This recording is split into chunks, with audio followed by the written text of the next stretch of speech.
In Please Stand By 2018, Dakota Fanning plays Wendy, a young woman with autism who makes her way to Los Angeles to submit a Star Trek script for a contest.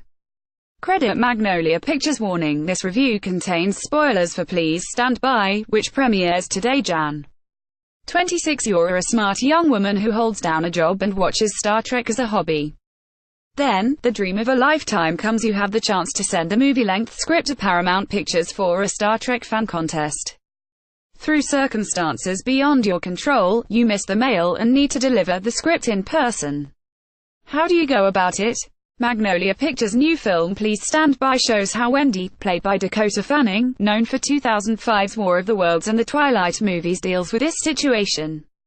She lives in San Francisco and must make it to Los Angeles to deliver the script. Her challenge is that she has autism, a spectrum disorder in which affected people have difficulty in communicating with others and reading the emotions of even their closest family members. Biggest space movies to watch in 2018. Wendy's parents are no longer around, but she does have a sister, Audrey, played by Alice Eve, who Star Trek fans best know as Carol Marcus from 2013's Star Trek Into Darkness. Audrey has a husband and a baby and feels she can't handle Wendy's care. So Wendy lives in an institution run by caregiver Scotty Toni Collette, The Sixth Sense. The movie doesn't make it clear if the name Scotty is another Star Trek joke. She does share the name of a character in the original series, Montgomery Scott, or Scotty. At the very least, it's a fun coincidence. In Please Stand By, things get complicated for Audrey and Scotty. When Wendy misses the mail-in deadline, she runs away with her little dog, Pete. The rest of the movie follows Wendy's adventures from the moment she gets on a city bus. Her family and caregiver frantically search for her while Wendy runs into transportation problems. The movie has several Easter eggs for Star Trek fans, and is also a moving portrayal of how a young woman quickly matures and finds out she can take care of herself. I'm not an expert on autism, so I cannot say how accurate the movie's portrayal of this disorder was. In the movie, Fanning's character had difficulties making eye contact, walked rigidly and over-relied on rules. While I was impressed by Fanning's performance, I think the movie overemphasized her disability at times. Autism was portrayed in a different light as the movie went on, as a different way of viewing the world. This isn't the first time we've seen this in popular culture. The title of Oliver Sacks' 1995 book An Anthropologist on Mars is one person's description of how someone with autism feels while trying to figure out society. We all have moments like that, and yes, Star Trek characters ran into this all the time when they came across new societies. In classic Star Trek, a prominent example is Spock, the half-Vulcan alien, half-human who is often confused by emotional Earthlings. As Wendy thinks through lines for her script, at times she looks at the things around her and pretends she's looking through Spock's eyes. Yes, Spock is half-human and can't understand emotions all that well. But he feels them. He feels loyalty to his mission and especially his captain, James T. Kirk. Spock's rescue mission in the script runs parallel to Wendy's adventures when she runs away from home.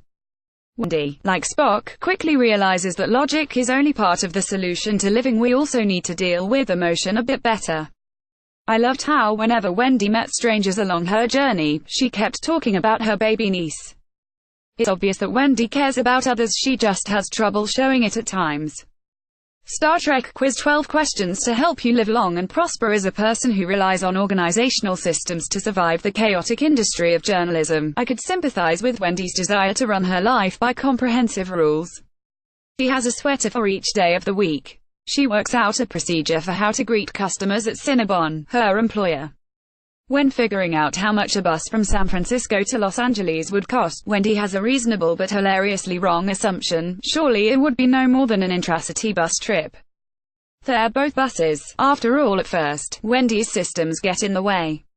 She throws a tantrum during a visit by a family member, because she hears something she doesn't like.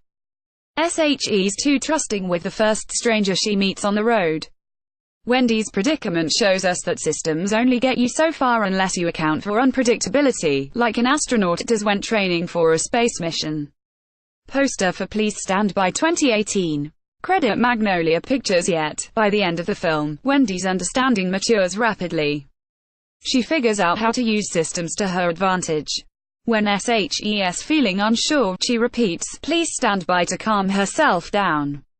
By the end of her journey, Wendy has also become confident enough for constructive confrontations, instead of tantrums, including confronting an overly strict mailroom employee who was threatening to make her mission impossible.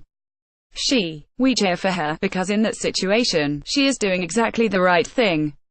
What I learned by watching every Star Trek show and movie, I loved how even some of the people she encountered bent the rules themselves, including the police. Look for a cute cameo from comedian Patton Oswalt, who in trailers is shown as portraying a police officer who speaks Klingon to Wendy. Turns out, Oswalt's work partner is one of those by-the-book types. Gracie sets the partner straight when SHES about to throw the book at Wendy. Please Stand By had me laughing out loud at not only the Star Trek references but also Wendy's encounters with people along her journey. With a cast experienced in science fiction, and screenwriters who obviously know the difference between Star Trek and Star Wars, this movie is a fun watch even if you're just getting to know the Trek universe. Live long and prosper, Wendy. Please Stand By opens in select theaters January 26. It can also be found on iTunes, Amazon Video, Google Play, and other on-demand services. Follow us at space.com, Facebook and Google. Original article on space.com.